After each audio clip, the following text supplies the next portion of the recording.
Исәнмесез, хөрмәтле тамашачылар. Яңа гасыр каналында Кым сәгате тапшыруның чираттагы чыгарылышы.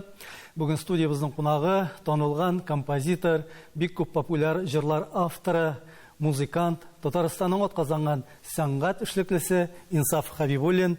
Инсаф, исәнмесез. Исәнмесез. Инсаф, менә гадәттә безнең халык, тамашачылар җырның авторларына караганда җырчыларны күбрәк белә. Әлбәттә, инде бу табигый, җырчылар һәр вакытталар күз уңында имеш, сәхнәдә, радиодан яңгырыйлар, экраннардан балкыйлар.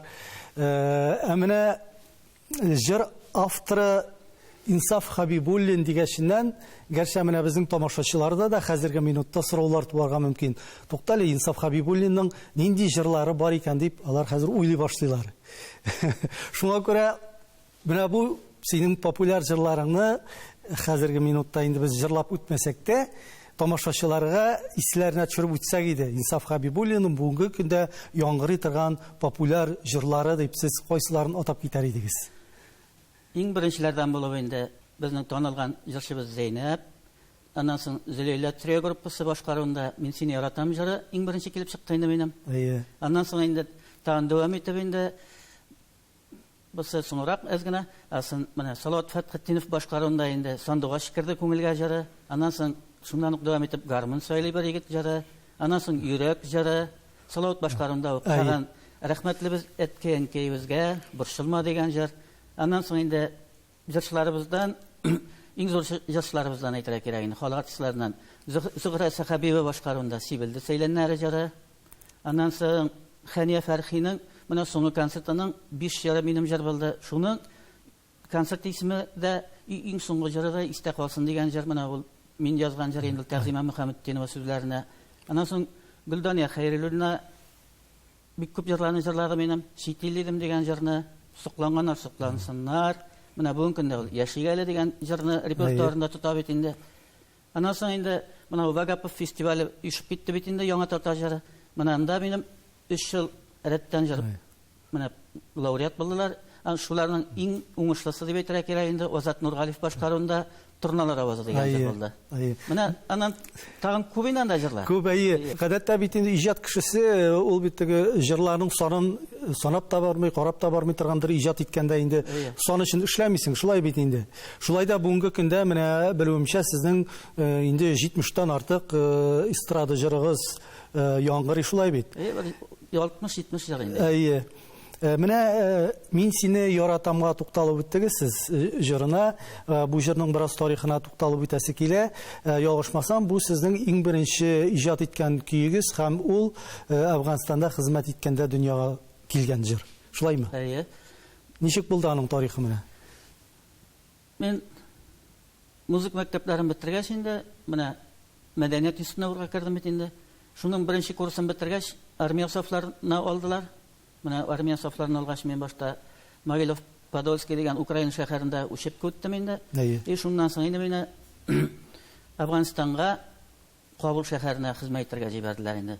Менә ул чорда инде ул теге җыр чыгардым дигән ул хисләр инде бик булмаганда инде шул бер күпмедер вакыттан соң инде ул теге сразу бару белән түгел. Анда бару белән андагы әле үзең нәрсә тормышның анда минем тормышның кайнавын аңлап бетергә кирәк. Менә күпмедер вакыт үткәч инде, берәр ел үткәч инде әдрәк шул Әфганстан җирлегенә иеләшкәч инде шул бернең казармада бер иске генә гитара бар иде инде. Бик иске инде. Шуның Минең гитараның көйләнешен белә идем. Ничек көйләнешен? Слухка гына белә идем. Алай менә беренче струн ничек яңгырый, и дальше озагына кадәр яңгырашын көйләй белә идем. Менә шунда ничектер бераз язып карас килде инде. Барыбер теге музыкага кырыслык бар бит инде, күңел тарта. Менә шунда ул шул гитара белән башта сүзләрен яздым әле. Сүзләрен яздым. Бу җегетләр исеменнән җырлана торган җыр инде бу. Монда шул гитара белән бу җырны чыгардым. Шул күңелдә калды ул җыр. Менә шу җырны үзем инде исән саугына үзебезнең Татарстанга кайтылды. Ягъни армия хезмәтеннән соң бу җыр сәхнәгә менгәндер дип уйлыйм инде мин. Сез кайткандан соң. Мин кайткачтан соң гына инде күпмедер еллардан соң бу җыр дөньяга килеп чыкты. Һәм аны беренчеләрдән булып ялгышмасам, Зәйнәп Фәрхетдинов башкарды. Юк, беренче Зәйнәп Фәрхетдинов башкармады. Бу җырны мин теге 3нче курсларда, 4нче курсларда Хәнәви Шәйдуллин бригадасында эшли башладым мин. Әйе. Уже укып бетергәнче үк инде. Менә шул вакытта концертта йөргәндә безнең бригадада тагын Татарстанның атказанган артисткасы Рәбига Сибгатуллина, бик шундый хур тавышлы. Безнең музыкант инде иң танылган менә композиторларыбыз Фәрит Хатипов. Менә шунда бит инде гастрольдә йөргәндә программаны үзгәртү турында да алар эшләй бит инде. Менә шунда мин аңа Рәбига Сибгатуллинага ул җырны беренче тапкыр күрсәттем. Ул карады, бу җырны сразу ошатты бу җырны. Бу көендә инде сүзләрен инде әле карай, сүзләренең ике куплеты туры килә. 3нче, 4нче куплет җегетләр исеменнән. Монда хатын-кызларга бармый бу. Һәм Рәбига әйтә, туктале минем ди блокноттары бер ничәдер куплет матур халыкчан сүзләр бар иде. Һәм менә шул ике куплеттан ул куйды да, и концертта ул аны сразу башкара да башлады. Гадәттә бит инде менә үзегез әйтеп киттегез, бу җыр егеттең кызга мәхәббәте турында һәм инде бу ир-егет авызыннан яңгырарга тиешле җыр кебек. Шулай бит инде сорап тора. Һәм инде менә әйтеп киттегез, Рәбига Сибгатуллина, аннан соң Зәйнәп Фәрхетдинова җырлады, Зөләйлә Төркеме җырлады. Ягъни бу җыр хатын-кызлар авызыннан яңгырый башлады. Чынлап та менә хатын-кызлар бу җырны үзләренә кабул итеп алдылар. Аннан соң бу Рәбига Сибгатуллина бу җырны чыгарды, ул аны радиоларга да яздырды. Аннан соң ул теге халыкка бик таралып китәлмәде ул вакытта ул җыр. Зәйнәп Фәрхетдинованың Асаф Алиф бригадасында килеп чыккан вакыты бу. И беренче гастроль вактанышка килделәр булар. Асаф Алиф инде как вактаныш якташы буларак беренче вактаныштан башлагандар инде гастрольне. И шунда Зәйнәп беләбез бер шурда укыдык бит инде. Танышлар инде.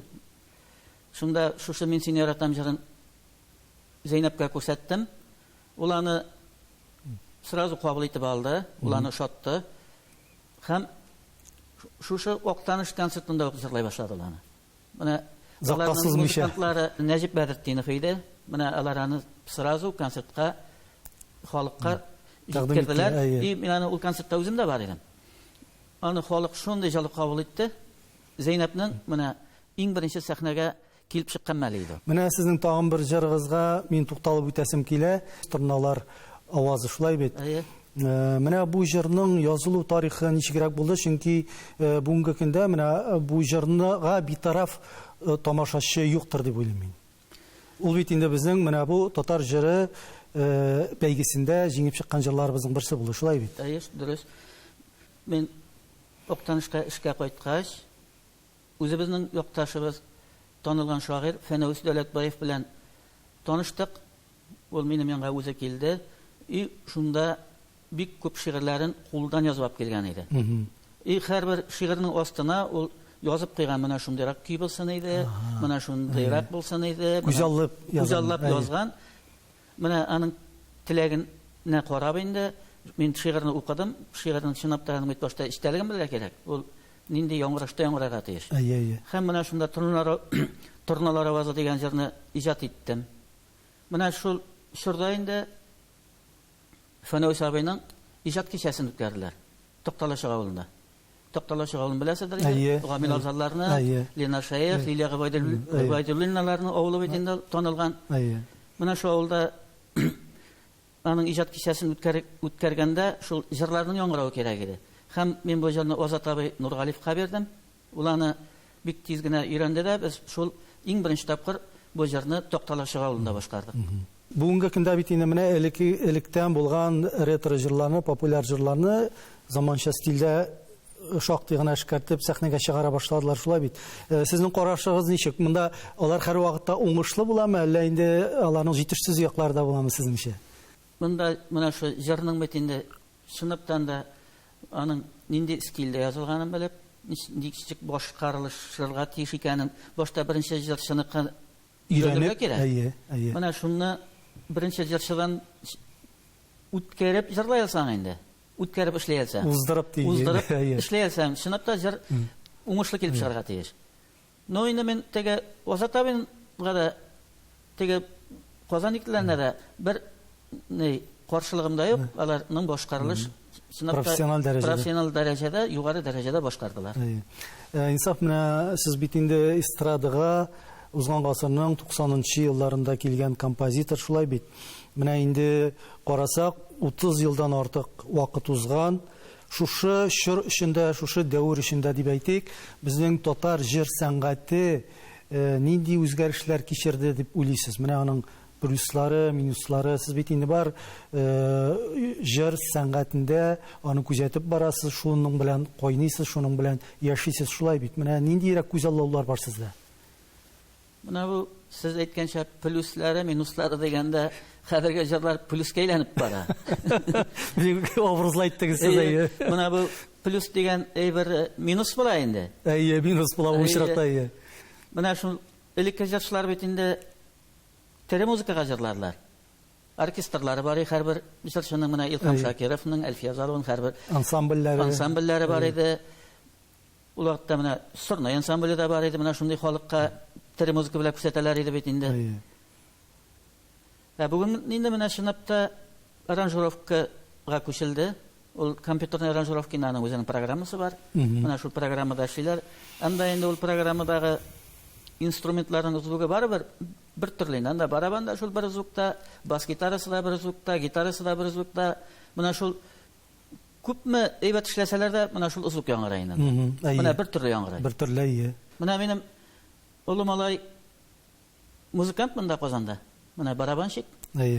Ишеткән булса, менә теге рок блюз төркеме, гауга төркеме. Менә алар бүгенге көндә иң танылган группа, менә шунда живой уйный торган инде. Алар быел Телия Примавера оркестры белән дә концерт куйдылар, шунда яңалык эшләрләр Казанда. Менә аларның альбомы Россия буенча быел Конфет дигән альбом чыгардылар. Менә аларның альбомы Россия буенча беренче урынга чыкты. Ну аны ничектер аңа информация булмады. Менә бу электрон музыка дип әйтик, электрон яңгыраш синтезаторлар, алар безнең менә бу җыр сәнгатен, җырның тәмен киләчәктә дә менә шулай үтереп бармаслар микән дигән бер курку бар. Инде менә шундый компьютер яңгырашына калмасмы бу? Үстән үк хәл итәргә кирәк бу вопросны инде, менә җитәкчелек тарафыннан менә хәзер ниндидер закон чыгарга туры ишетелде бит инде, ул плюсларны бетергә дигән уже.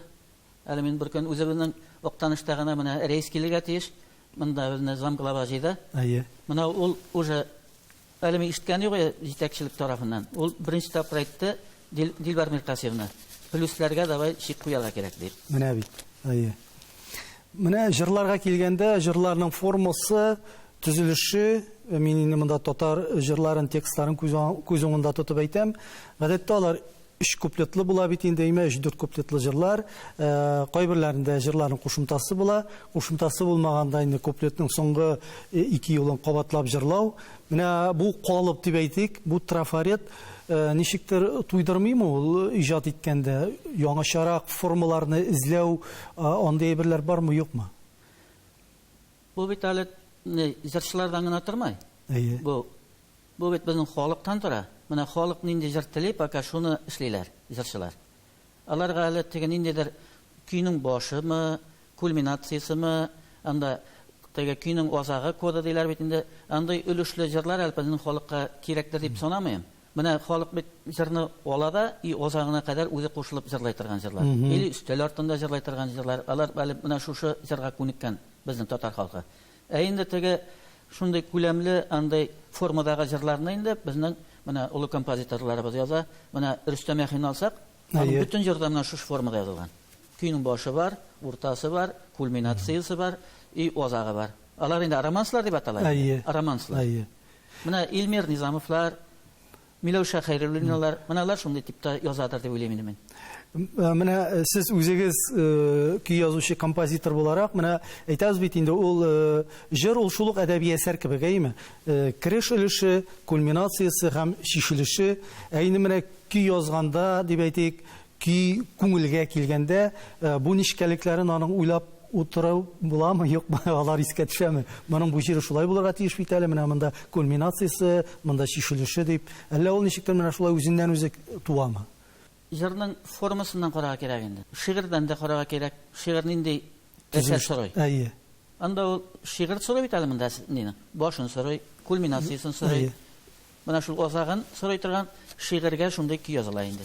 Сезнең әгәр дә иҗат биографиясына карасак, сез бит инде көй язып кына утырмыйсыз, концертлар белән йөрисез һәм баянчы буларак күп кенә җырчыларыбызга сез аккомпаниаторда булган кеше, әйтик менә Әлфия Абзалова, Хәнәви Шайдуллин, Гази Нурфарухшин һәм башкалар. Менә әйтәләр бит, талантлы кешеләр, чын талантлар, алар бик гади тыйнак һәм шул вакытта алар белән эшләүе җиңел дип әйтәләр.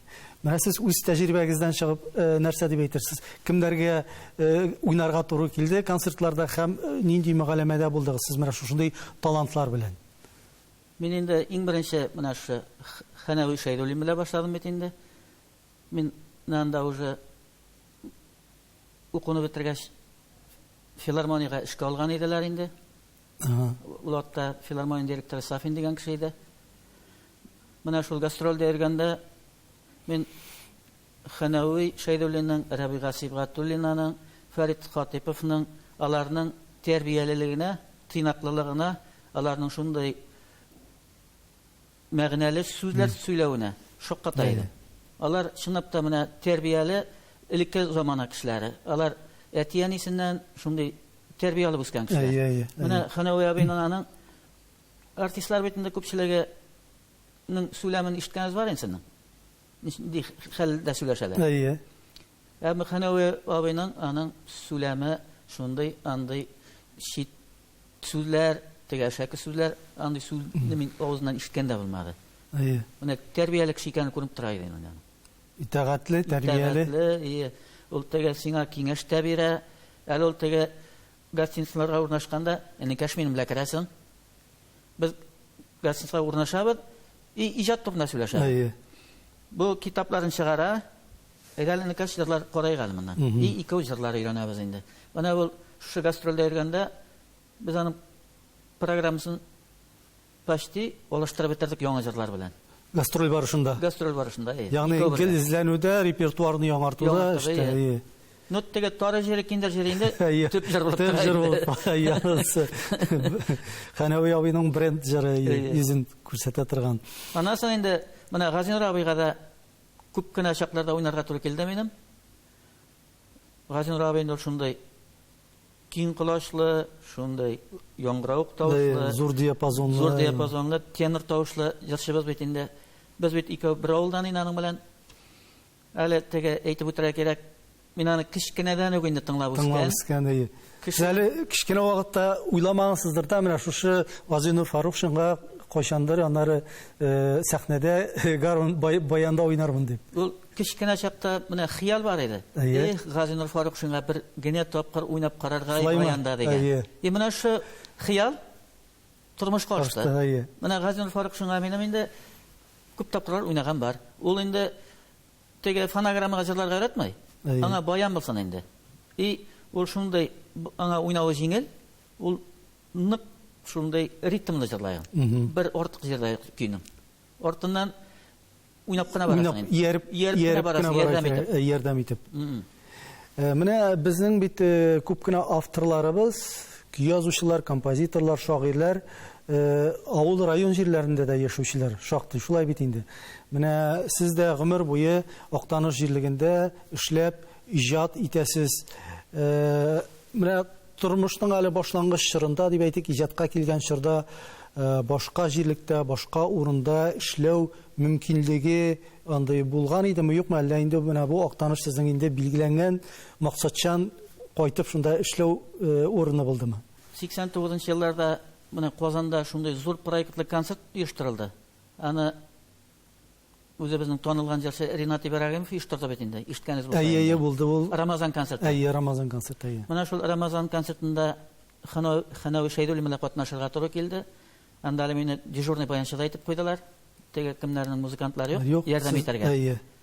Анда музыкантлар инде әйтергә кирәк, минем белән зур музыкантлар бар әле янда. Максат Гомәров бар иде. Рөстәм Валиев бар иде, менә дежурный баянчы булып тордык инде анда. Шул вакытта Татарстан җыр бый ансамблінің оркестрның җитәкчесе Рәшит Мустафин да бер җырчыга уйнарга килгән иде. Менә шунда ул миңа килеп мөрәҗәгать ясаган иде. Әйдә, энекәш, безнең ансамбльгә кил, баянчы булып урнаштырам, сиңа яхшы баяннар бирәм дип, менә ул эшкә чакырды. И шунда ук Салават килгән иде Чаллыдан. Шәфәгать белән. Ул әле Шәфәгать кенә уйный иде. Ул нигә аккомпаниатор Салаватка.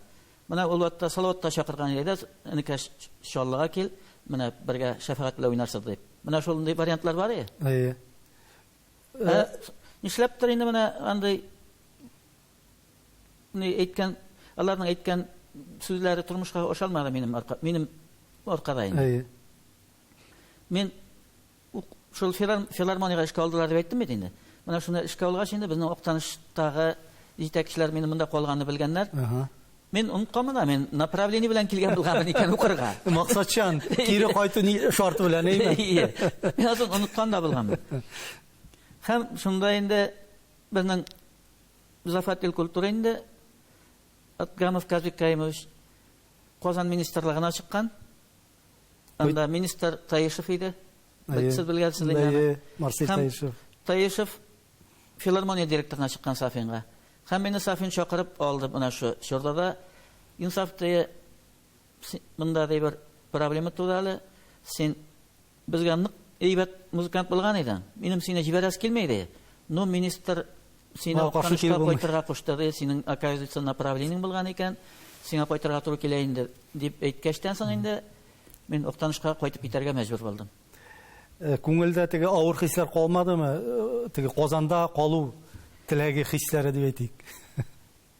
Менә шу вакытта инде шу Ханәви Шәйдуллин белән Башкирияга гастрольгә чыгып киттек. Аның бүтән границасы буенча концертлар куеп бердек һәм 8 март көнне Актанышка оештырдылар концертын. Шушы Ханәви Шәйдуллин. Монда менә шунда минем белән таныштырды Актаныш халкына. Менә сезнең җегетегез, менә мин дәшли, менә бүгеннән сездә калдырып китәм дип, шунда әйтеп калдырып китте Актанышта. Бу бик истәлекле символик булганмы сездә тапшыру. Менә инде без яшьлек елларына да искә төшердек. Яшьлектән дә балачакка да кайтыйк әле. Сезнең беренче адымнарыгыз менә бу музыка, сәнгать дөньясына ул инде әлбәттә теге балачактан ук булгандыр инде. Менә музыка мәктәпләре ул бит район үзәкләрендә, гадәттә район үзәкләрендә генә, авыл җирләрендә музыка мәктәпләре юк бит инде.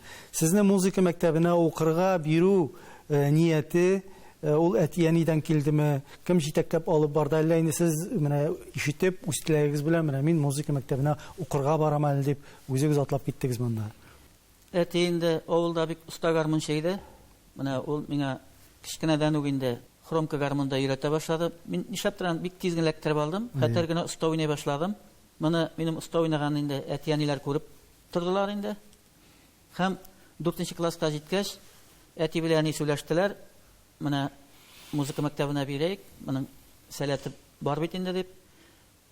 Менә шул атта инде безнең музыка мәктәбендә үзебезнең авылдаш мин аны кичкенәдән үк тоже уйнаганын күреп үскән бит инде.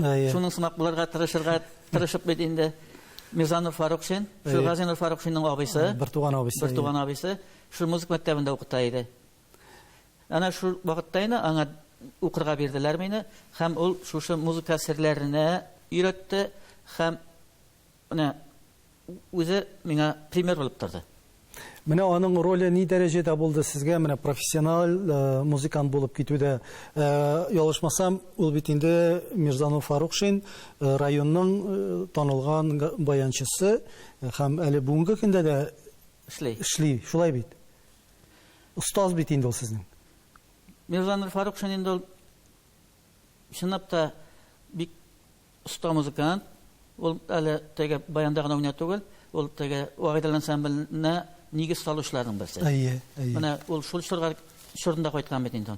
Ул шурда инде ул теге биюне дә уйнарга кирәк, җырчыларга да уйнарга кирәк, анда уже запислары юк, бер баянга гына.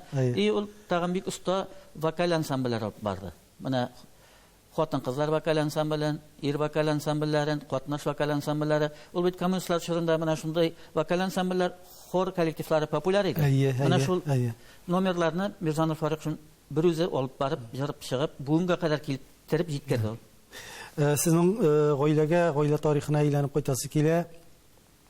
Белүемчә, сезнең әниегез ягыннан бабагыз Себердә сөргендә вакытта халкыбызның халык шагыйре, ул вакытта әле халык шагыйре түгел, халык дошманы дип йөрткәннәр шулай бит инде.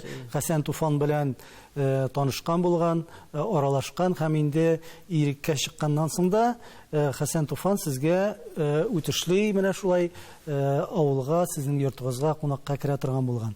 Менә бу тарих дип әйтеп, менә бу истәлекләр сезнең күңелегездә калдымы, бармалар? Бу истәлекне инде миңа әни сөйләгән истәлекләрдән бу. Әйе. Әнигә инде әтисе сөйләгән, минем Ирак бабай инде.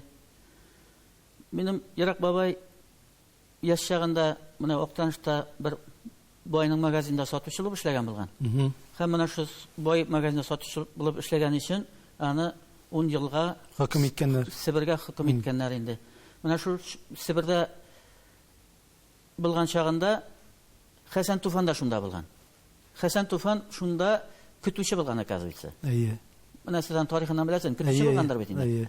Менә шул көтүп яшәгән, аны шунда ябык кына булган дип. Шондыр юлдали юлай. Ябык кына булган инде. Минем бабай бүрек тегүче булган. Бу шу аны төрмәдә бетерә кирәк, нәрсә дип бетерә кирәк инде. Менә шу аларның сөргөн инде, сөргөндә. Сөргөндә бүрек тегүче булган. Бу бүрекне 2 норма тегә торган булган.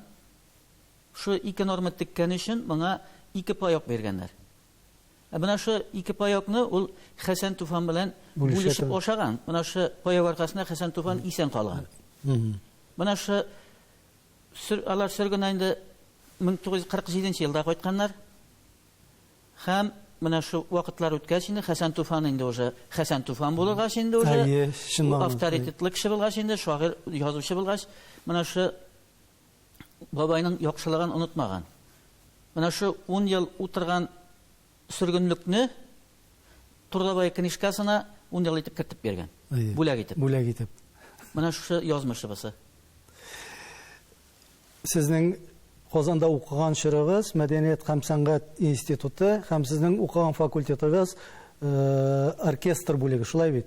Ягъни сез халык уен кораллары оркестры җитәкчесе, дирижеры, һөнәри алып чыккан кеше. Менә район җирлекләрендә халык уен кораллары оркестрын тоту, аның иҗатын тәэмин итү бүгенге көндә ни дәрәҗәдә катлаулы? Мин инде сынапта шу Мәдәният институтында оркестр бүлеген бетердем.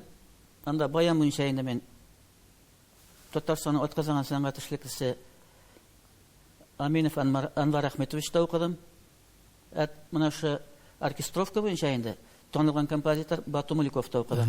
Аннан соң дирижирование дәресе дә була бит инде, шул уже оркестр булгач инде. Дирижирование дәресе буенча Хәсби Фазлуллинда укыдым. Бу Хәсби Фазлуллин опера балетының менә беренче дирижерлары, менә Шурали балетын иң беренче ул дирижер иткән шәхес. Менә шуннан соң мин инде менә шуның чәк кенә булса да шу оркестровканың эшчәнлеген төшенеп, нигезләренә менә Актанышта инде бер 3 ел элек инде шушындай халык уен кораллары ансамбле оештырдык. Бу халык уен кораллары ансамблен оештыруда инде күп көч куйды Илфак Ибрагимов. Ул Актанышка кайткач аны сәнгать мәктәбенә директор итеп куйдылар. Менә аның хыялы инде инсаф әйдә халык уен кораллары оркестры оештырыйк. Ул бит мәртәбәләй бер, ул бит затлай бер дип миңа аңлатты. Һәм без моны оештырдык. Менә шу үзебезнең укытучылар белән. Анда инде укытучылар бөтенсе дә шул специальность буенча түгел. Менә анда кайсы гитара бүлеге укытучысына мәсәлән әйтсәк инде Флюс Тайфетдинов, ул гитара укытучысы, барабанга утырды. Кемдер баянчы менә Айрат Нураев балалайкага утырды. Үзебезнең заучины Савия Гавасовна балалайкага утырды. Тоже менә шулай скрипач бар, баянчылар бар, менә шулай итеп оештырып. Ягъни универсаллар инде булар, төрле уен коралларында. Менә утырып без инде birinchi yilni o'yinda 1 soatlik programmali konsert ishladik. Bu konsert programmasini kinoteatrda qo'ydik. Ondan so'ng bu konsert bek o'ngishli bo'ldi. Xalq chinabda buni niqjili qabul etdi. Tega tere muzikani ko'rgach. Bunda bitali orkestr o'ynay, ijrochilarga ishladik. Anan bayanchilarni qo'shib ishladik shu shunda bolalarni. Ondan so'ng bu konsert bilan o'g'illarga chiqish yasarga chiqdik. Eshittirdilar endi. Mana o'g'ilda kelgan xalq bu konsertni to'g'ri shulay yo'q, jili qabul etdi. Konsertni o'zanda hatto bosib qo'lshaptilar. Shuning orasida har bir o'g'ilda bir kishi topildi. Mana o'zlarining fikrini aytdilar mana shu konsert bo'yicha edi. Biz bunday konsertni Qozon televideniyasidan ko'rgan bari bizga da baxt erishdi. O'zimizning o'g'il sahnasida shunday orkestr konsertini ko'rgan deb. Mana shu layb bor endi. Bugungi kunda bu orkestr ishlaymi, yo'qmi? Mana biz endi hozir bu orkestrning programmasini ishida baytdik. Mana 3-yil bit endi. Bultar endi biz konsertni yo'q bu yil bilan endi. Bu yil soat yarımlik etib ishladik endi. Mana unda bizning konsertga endi yetakchilarda kelar. Bizning yetakchi Dilbar Mirqasiyevning o'zaqdan o'zining so'zini aytdi. Men bunday konsertni kichkina chaqda İlham Shakirov brigadasida ko'rgan bor edim, bunday tere muzikani deb. Insaf aytgizali, ne darajada qotlovli? Chunki birinchidan kollektivni to'plarga kerak, professional muzikantlar kerak, o'yin qurollari kerak. Onun bitali xo'jalik ishlarida bek ko'p orkestrni yetaklovda. Orkestrning eng og'ir ishi endi repertuar topib, durust. Mana shuning partiturasini yozarga kerak. Men bu partiturlarni yozarga öğrengan endi. O'zimning fantaziyadan chiqib endi mana o'qituvchilarning boshqaruv ustalig'iga qarab bu partiturani yozib, mana bizlarni mana shulay ishlab boramiz.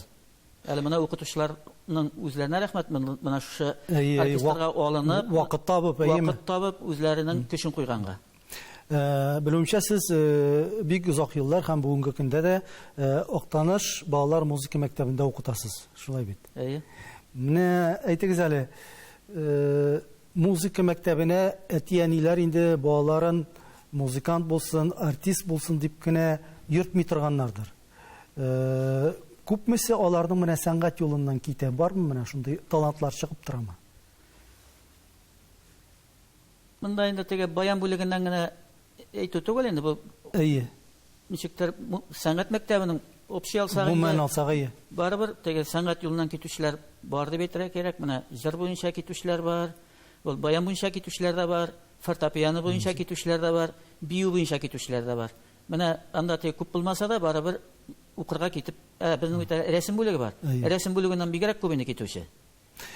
Ya'ni bu bitinizning san'at maktabining maqsadi onlarning bolalarning barisidan da san'at kishilari tarbiyalab o'tib, shulay bit endi.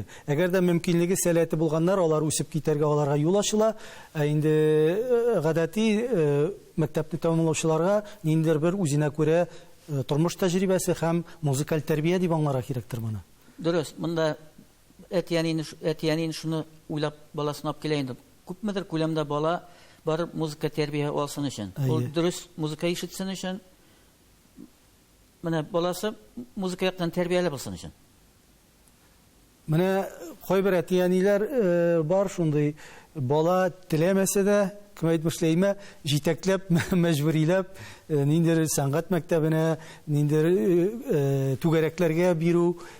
Mana bu ishroqda anda ishroqlar kuzatiladimi? Mana bolani tilamaganda oni nishi ketib muzika maktabine jalb etarga, qoldirga. Endi u bar ketib boramandan so'ng o'qiy olmayman onda. Bunda turlisi bor endi. Individual qaror kerakmi? Turlisi bor. Bunda bolaning salatini qaror kerak bitta. Bola muzikaga salatli bo'lmasa da mumkin. U endi sinfda muzikani qabul eta olmay, instrumentda o'ynarga o'g'ir. Bizani baribir tega g'alirakkina kuylarni o'ynarga o'rgatamiz. U g'alirakkina kuyni mana o'g'il kuylarin, o'zining totar kuylarin o'ynarga o'rgatamiz. Ularni nindigina holatda bo'lsa bilan orasini o'rganadilar. Atega o'g'irroq programma endi, u o'rganolmay. Atiyaniga shunaqta o'g'ir programma kerakmi? Mana o'zi bizni totar xalqin qo'yib o'yni ko'rsatsa, ilib yo'qin. Atiyani shunga shot. Ularning shotligini ko'rsagir, ularning shun niqshot. Xizmat biografiyangizda sizning Актаныштагы Агыйдел дәүләт җыр һәм бию ансамбле да бар. Шулай бит. Менә район җирлегендә республика югарылыгындагы ансамбльнең, профессиональ ансамбльнең яшәве, эшләве, иҗат итүе ул бик зур күрсәткеч дип әйтергә кирәк район өчен. Шулай бит. Һәм менә бу ансамбльгә сез нинди өлеш керттем дип саныйсыз һәм ансамбль сезне нәрсәгә өйрәтте? Мин ансамбльнең оешканнан башлап инде менә үзем эшкә кергәнчә кадәр аның эшчәнлегендә белә кызыксынып бардым. Мин кайбер концертларында үзем дә катнаштым. Монда бит кайсы өлеше җитешле, кайсы өлеше җитешле түгел икәнен мин күреп торам. Менә шул атта мине эшкә чакырдылар. Монда хор юк инде монда.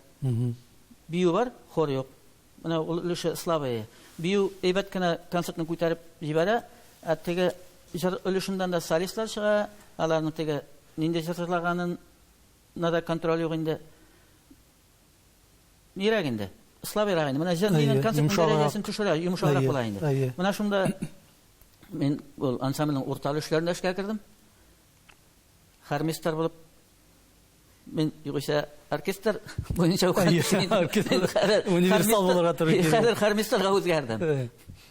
Һәм менә шу хормистр булып эшкә кергәч инде минем теге вокал ансамбльләр белән эшләгән бар, теге 3 тавышка гына язып. 3 тавышка. Хорның партитурасы вообще икенче төрле. Монда сопрано, альт, тенор, баска партитура ноталарны язырга кирәк. Әсәрне эшкәртергә кирәк. Мин шушы вакытта инде үзебезнең танылган хормистр Марат Яхеевның китапларына мөрәҗәгать иттем. Шушыннан үзем өйрәнеп, шушы китаплардан моның ничек язганын, ничек эшкәрткәнен, аннан соң инде үзем шушы Агыйдел ансамблендә теге җырламаган җырлар табып, теге фольклор китаплардан актарып, анда Актанышта чыккан җырлар да бар, язып алынган. Фольклор вакытында инде менә әле һаман шул Токталык чыгуында язылган. Анда бер 3-4 җыр бар. Һәм шул җырларны табып, хор өчен эшкәрттем.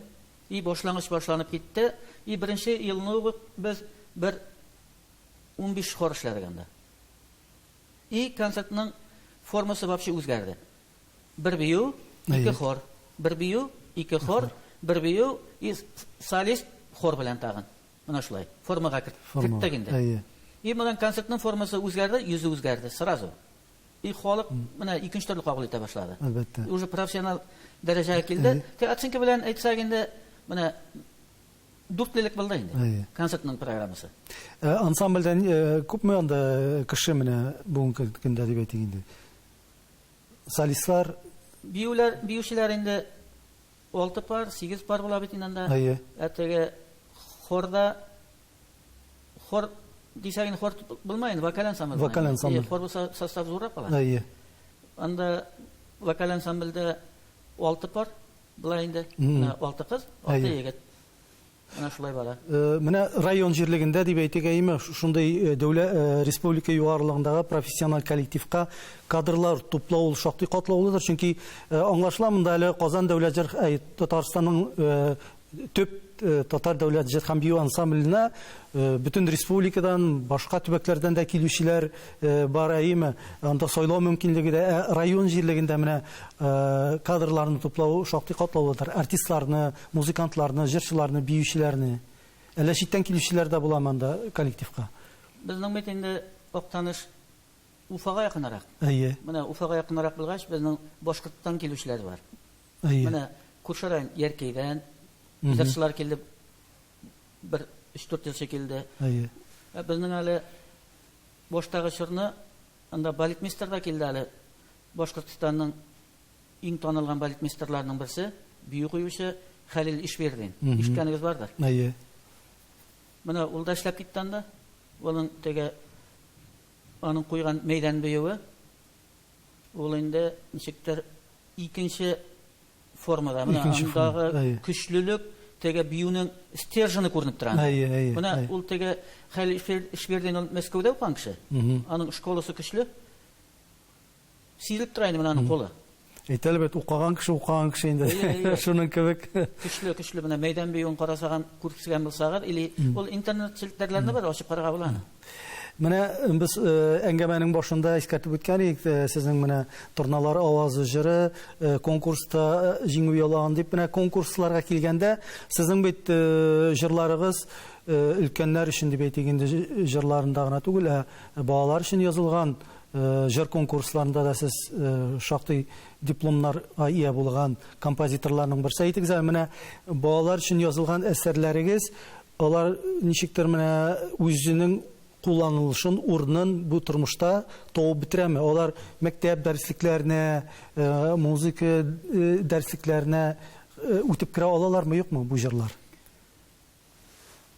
Мен бу балалар җыр конкурсында бер 2-3 тапкыр катнашырга туры килде. Менә элегрәк вакытта иншаллада Тургай дигән балалар җыр конкурсы үтәде. Ул Казан белән берлектә булырга тиеш инде. Анда жюридә Казаннан да киләләр иделәр. Менә шу беренчесендә катнашканда мин беренче урын алдым. Аннан соң икенче, өченче елларында икенче урын, өченче урын, менә шулай булды. Ул җырлар инде аларның җыентыгында чыкты. Тургай дигән җыентык чыгардылар алар. Менә шунда гел балалар җырынан гына торган. Менә шул җыентыкка керде инде җырлар. Конкурс дигәннән тагын бер шулай исеме яңгырган конкурсларның берсе, ул гармончылар конкурсы бар иде безнең Фәйзулла Туишев исемендәге, ялгышмасам сездә анда беренче дәрәҗәдәге диплом иясе булгансыз. Һәм инде менә бу Фәйзулла Туишев исемендәге гармончылар конкурсы ул безнең сәнгать дөньясына шактый гына исемнәрне чыгарырга ярдәм итте, шулай бит. Бүгенге көндә бу конкурс турында бернинди сүз дә ишетелми, мөгаен бу конкурс инде үзенең эшчәнлеген туктаткан кебек. 90-нчы елларда инде менә шу Фәйзулла Туишев исемендәге конкурслар ел сайын бара иде. Менә берсендә миңа да катнашырга туры килде аның. Менә шу катнашкан елны минем истә калганы шул булды инде. Беренче бу профессионаллар арасында миңа беренче урын биргәннәр инде. Марс Макаровка икенче урын биргәннәр.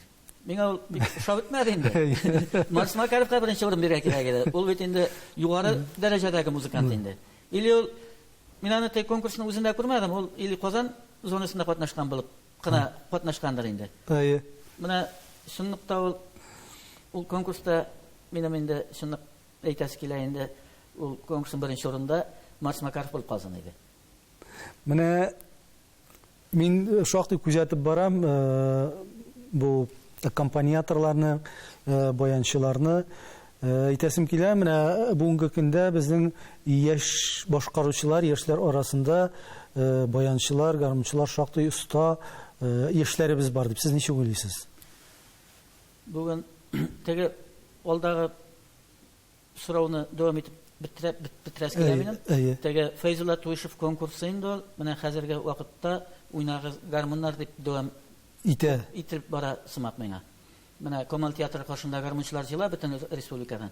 Алар аннан соң Кремльгә чыгар бит инде уйный. Менә шулдыр. Менә безнең соңгы елда Актанышка күчкән сымак булды ул уйнагыз гармоннар конкурсы. Бездә чынлап та конкурс итеп менә былтыр шын мәгънәсендә конкурс. Бу концерт кына түгел, фестиваль гына түгел. Конкурс булып 2 ел үтте. Бер менә былтыр Актаныш янында гына күрше авыл Шөгән авылында үткәрделәр аны. Бу конкурсның инде оештыручысы, сез ул кешене беләсез инде, Сәфәр авыл клубы директоры, блогер Илдус Хадиев. Иште беләбез әйе. Менә ул оештырданы, ул сынапта булган егет, ул аны шундый уста дәрәҗәдә оештырды, бүтән мелошларына кадәр оештырды. Былтыргысын әйтәм, анда конкурска жюригә дә шундый зур кешеләрне чакырган, Наил Сәгъдиев килгән, менә безнең бүгенгә иң уста баянчыларыбыз Татарстанда. Аннан соң инде Фәнвәли Әхмәтов килгән иде, Илгиз Закиров килгән иде. Шу үзебезнең минем укытучым Мирзанов Фарук Шин и мин утырдым жюридә инде. Анда катнашучыларның саны бик күп иде. Казаннан да килгәннәр, Башкириядан да килгәннәр, Удмуртиядан да килгәннәр. Әле менә быел инде яңарак кына булды бу конкурс икенчесе. Бу инде уже үзенең авылында оештырды Илдус. Монда 200 гармончы катнашты. Бик зур күләмдә булды. Монда булар инде бу фестиваль матур булсын өчен башта авыл урамнарында әйләнделәр. Авыл урамында 200 гармончы бара. Теге каян күренгән әле ул иман диләр. Авыл кешеләре буларга урамда шейләр әзерләп торалар, ни сөн самавырлар белән инде чәк-чәкләр куелган, шайтып үзләре гармониялар белән үзләрен сыйлап та җибәрәләр урам буйлап. Йолдыз уста оештырган инде моны. Аннан соң конкурс инде бик узак булды, 200 кешене бит карап бетерә кирәк. Монда солистлар да күп. Аннан соң ансамбльләр да күп. Тоже шулай. Башкирияның бер Җида районыннан килгән, Татарстан, ярты Татарстан килгән иде инде монда. Сибирдән да бар иде. Утнуртиядан бар иде. Менә шул гармончылар җыелган. И монда инде жюрида быел икенче төрлерәк состав булды. Монда инде менә үзебезнең Казаннан инде гармон да уйнау остасы Ринат Мөхетдинов килгән иде. Аннан соң Башкирияның инде танылган композитор Рәис Ханнанов. Аннан соң безнең җырчыбыз Азат Тимершәех. Аннан соң мин булдым. Аннан телевидение чакырганнар Лилия Муллагалиева җитәкчелегендәге. Ягъни теләк булганда һәм оештыручы, башлап йөрүче булганда бу талантларны әле җыеп, эзләп дөньяга чыгарырга мөмкинлек бар һәм иң мөһиме талантлар бар дип әйтергә кирәк. Чынлап та бик оста уйнаучылар бар икәне күренеп тора. Күренеп тора. Менә Роберт Миннуллин бик күп җырлар авторы, әйме үзе дә җырчы, шагыйрь, шуның бер әйткән сүзе канатлы сүз дип әйтергә инде искә төште. Картлык ул хыялсыз балачак дигән. Балачакта инде хыялланырга җирлек бар, урын бар, аларны тормышка ашырга. Картлыкта инде ул хыялларның күбесе инде тормышка ашырылган һәм инде ул яшьтә кеше хыяллар белән түгел, күбрәк хатирәләр белән, үзенең истәлекләр белән яши дигән мәгънәдә әйтелгән. Әйтегез әле, менә әле сезнең бүгенге көндә хыялларга урын бармы? Минем минутыга сезгә кызык итеп әйтәс килә инде, улыгая башлагач баш китеп хыялланырга ярмасын. Шушы хатирәләр белән генә, теләкләр белән генә яшәргә ясын. Мин шулай булсын. Инсаф әфәнде, бик зур рәхмәт сезгә менә шундый җылы эчтәлекле әңгәмәгез өчен. Сезгә киләчәктә дә иҗади уңышлар теләп калабыз һәм безнең әле тамашачыларны үзегезнең матур, моңлы, эчтәлекле җырларыгыз белән сөендерерсез дигән өметтә калабыз. Рәхмәт сезгә. Сезгә дә бик зур рәхмәт. Киләчәктә уңышлардан теләп калам. Рәхмәт.